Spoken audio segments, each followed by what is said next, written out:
Straight of Hormuz को लेकर Iran है जो न केवल अमेरिका और इजराइल के साथ हैं जो अपनी दुश्मनी को बढ़ा रहे हैं, बल्कि स्ट्रेट ऑफ हॉर्मुज को लेकर ईरान है जो कई ऐसे देशों से भी हैं जो दुश्मनी मोल ले रहे हैं।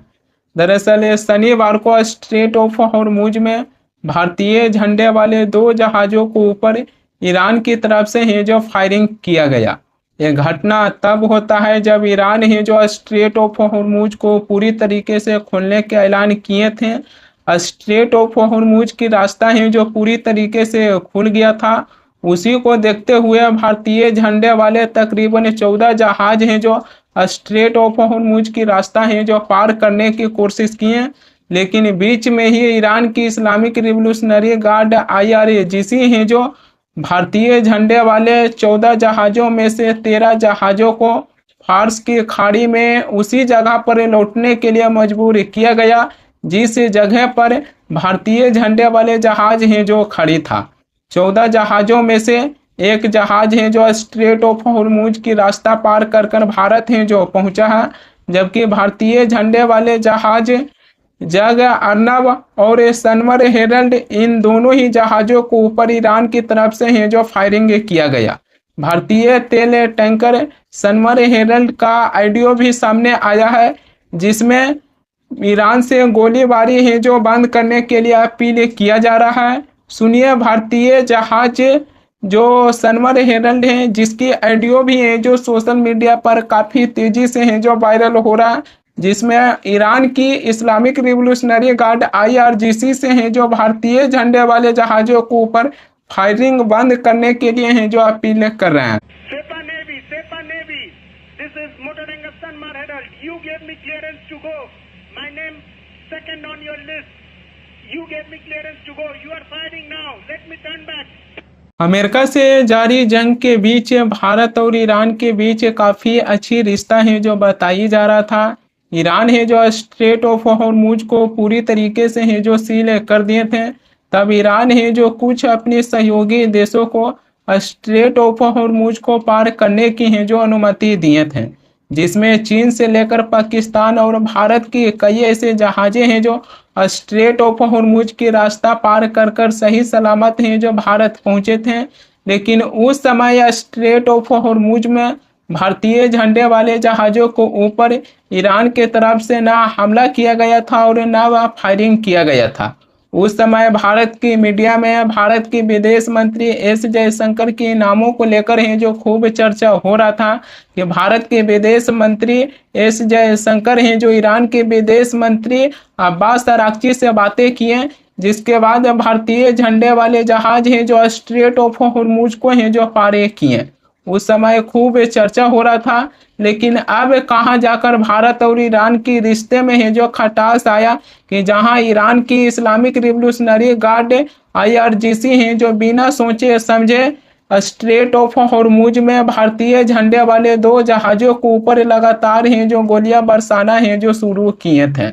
ईरान है जो पहले स्ट्रेट ऑफ हॉर्मुज की रास्ता को पूरी तरीके से खोल दिए थे, लेकिन एक बार फिर से स्ट्रेट ऑफ हॉर्मुज की रास्ता है जो बंद हो गया। 28 फरवरी को इजराइल और अमेरिका हैं जो दोनों ही मिलकर ईरान के ऊपर पहली बार हमला किए थे। तब पहले हमले में ही ईरान की सुप्रीम लीडर आयतुल्लाह अली खामनी की है जो मौत हो गया था, जिसके बाद भारत की राज्य जम्मू कश्मीर से लेकर भारत की कई ऐसे जगहों से छोटे छोटे बच्चे से लेकर बुजुर्ग हैं जो ईरान की मदद के लिए हैं जो सबसे पहले हैं जो अपने हाथ आगे बढ़ाए थे। जम्मू कश्मीर में हमने देखे थे कि छोटे छोटे बच्चे हैं जिन्होंने अपनी गुल्लक तोड़कर उसमें से जितना पैसा निकाला वो सारे ही पैसा है जो ईरान को है जो दान कर दिए। जम्मू कश्मीर की कई ऐसे छोटी छोटी बच्चियों को देखें जिन्होंने अपने कान के बाली निकालकर ईरान को है जो दान कर दिए। उन्होंने ये भी कहे थे कि हमारे बाली से जितना ईरान की मदद हो सकता है हमने है जो किए। जम्मू कश्मीर की छोटे छोटे बच्चा और बुजुर्ग हैं जो जितना उनसे बना उन्होंने ईरान की मदद के लिए है जो अपनी सबसे पहले है जो हाथ आगे बढ़ाए थे। तब भारत में ईरान के दूतावास है जो कहें कि भारत की छोटे छोटे बच्चे अपने छोटे छोटे हाथों से जो ईरान को मदद किए हैं, जो ईरान है जो भारत की छोटे छोटे बच्चे के एहसान को है जो कभी भी नहीं भूलेंगे। इसी को देखते हुए ईरान है जो भारत के भी आभार है जो जताए थे। ईरान है जो इजराइल के ऊपर मिसाइल दागने से पहले अपने मिसाइल पर है जो लिखे थे, thank you people of India. Iran है जो इजराइल के ऊपर मिसाइल दागने से पहले अपने मिसाइलों पर कई ऐसे देशों का भी है जो नाम लिखे थे, जिसमें पाकिस्तान हो चाहे जर्मनी हो, इन सभी देशों के नाम है जो अपनी मिसाइलों पर लिखकर है जो इजराइल के ऊपर है जो हमला किए थे। इतना गहरा रिश्ता भारत और ईरान के बीच हो गया था, लेकिन फिर कैसे स्ट्रेट ऑफ हॉर्मुज में ईरान की सेना है जो भारतीय झंडे वाले 2 जहाजों के ऊपर है जो फायरिंग किए। हॉर्मुज में अमेरिका और ईरान के बीच है जो महायुद्ध जैसा स्थिति बना हुआ है। ईरान की टुस्का नामक जहाजों के ऊपर अमेरिका है जो हमला किए हैं। अमेरिका की तरफ से ईरान के जहाजों के ऊपर इस समय हमला किया गया है जिस समय सीज फायर है जो लागू है। अमेरिका है जो सीज फायर को अपने ध्यान में रखते हुए ईरानी जहाजों के ऊपर है जो हमला किए हैं।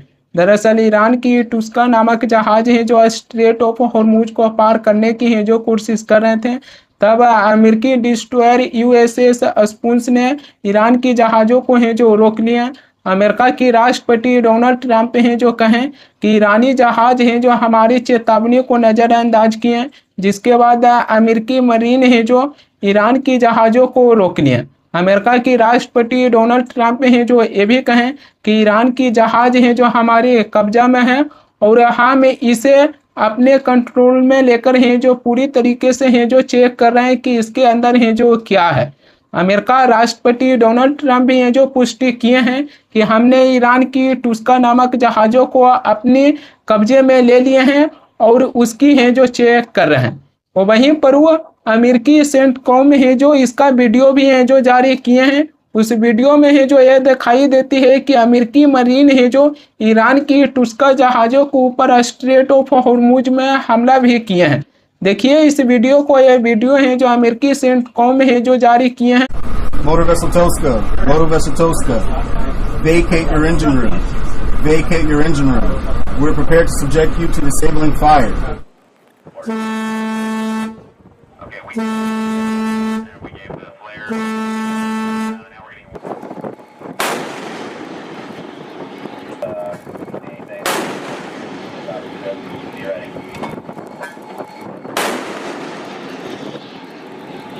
अमेरिका ईरान की जहाज़ों के ऊपर हमला कर कर अपनी कब्जा में है जो ले लिए हैं। अमेरिका की इसी हरकत को लेकर ईरान है जो अमेरिका को चेतावनी दिए थे।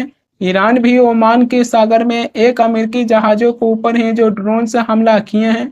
दोनों ही एक दूसरे की जहाज़ पर है जो हमला करना शुरू कर दिए हैं। यह हमला तब हुआ है जब दोनों ही देशों के बीच सीज फायर है जो लागू हैं। सभी के ध्यान 22 अप्रैल को है, क्योंकि अमेरिका और ईरान के बीच 2 सप्ताह के लिए है जो सीज फायर की घोषणा किया गया था। इसकी समय सीमा बुधवार को है जो समाप्त होने जा रही है, लेकिन इससे पहले ये भी कहा जा रहा है कि ईरान और अमेरिका के बीच दूसरे दौर की बातचीत एक बार फिर से पाकिस्तान की राजधानी इस्लामाबाद में जो हो सकता है। अमेरिका की राष्ट्रपति डोनाल्ड ट्रंप भी हैं जो कह चुके हैं कि अमेरिकी प्रतिनिधिमंडल है जो सोमवार को पाकिस्तान की राजधानी इस्लामाबाद में है जो ईरान से दूसरे दौर की बातचीत करने के लिए हैं जो जाएंगे, लेकिन दूसरे दौर की बातचीत को लेकर ईरान की ओर से है जो सस्पेंस से बना हुआ है। दरअसल ईरान के विदेश मंत्रालय के प्रवक्ता इस्माइल बागाई हैं जो एक कहें सोमवार को कि तेहरान के पास दूसरे दौर की बातचीत करने के लिए कोई प्लान है जो नहीं है। उधर अखबार में यह कही जा रही है कि अमेरिका की उपराष्ट्रपति जेडी वेंस हैं जो ईरान से दूसरे दौर की बातचीत करने के लिए हैं जो पाकिस्तान है जो रवाना हो गए हैं, लेकिन ईरान की तरफ से यह कहा जा रहा है कि अमेरिका से दूसरे दौर की बातचीत करने के लिए कोई भी है जो प्लान नहीं है। तो यह माना जा सकता है कि अमेरिका के साथ दूसरे दौर की बातचीत है जो फेल हो गया। खैर अभी इसको लेकर है जो कुछ नहीं कह सकते हैं, लेकिन ईरान की तरफ से कुछ ऐसा ही संकेत है जो दिया जा रहा है।